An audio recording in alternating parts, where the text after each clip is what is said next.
నమస్కారం ప్రేక్షకులారా, స్వాగతం iSmart digital media.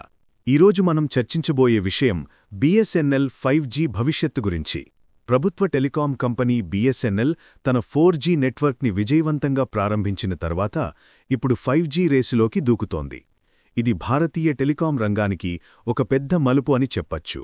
Central telecom మంత్రి జ్యోతిరాదిత్య సింధియా గారు ఇటీవలే 2025లో బిఎస్ఎన్ఎల్ యొక్క ఇప్పటికే ఉన్న 4G టవర్లను 5Gకి అప్గ్రేడ్ చేయబోతున్నామని ప్రకటించారు.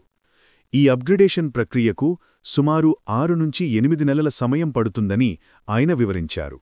దీని అర్థం ఏమిటంటే 2026 ప్రారంభానికి బిఎస్ఎన్ఎల్ యూజర్లు దేశవ్యాప్తంగా సరసమైన ధరలకు హైస్పీడ్ 5G సేవలను అనుభవించే అవకాశం ఉంది. బిఎస్ఎన్ఎల్ ఇప్పటికే దేశంలో 90,000కి పైగా 4G టవర్లను కమిషన్ చేసింది. ఇది కాశ్మీర్ నుండి కన్యాకుమారి, గుజరాత్ నుండి అరుణాచల్ ప్రదేశ్ వరకు విస్తరించి ఉంది. ఒక ముఖ్యమైన విషయం ఏమిటంటే భారతదేశం తన సొంత 4G స్టాండర్డ్ను డెవలప్ చేసుకుంది. ఇది ఒక పెద్ద విజయం. ఇప్పుడు దేశంలోని స్టార్టప్లు మరియు టెక్ దిగ్గజాలు కలిసి ఈ అప్గ్రేడేషన్ ప్రక్రియను వేగవంతం చేస్తున్నారు. ఇండియా మొబైల్ కాంగ్రెస్ 2025లో ఈ సాంకేతిక పురోగతిని ప్రపంచానికి చూపించనున్నారు.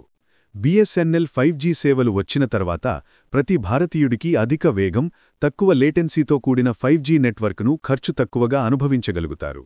ఇది డిజిటల్ ఇండియాకు మరొక పెద్ద టెక్ విప్లవం అని చెప్పొచ్చు.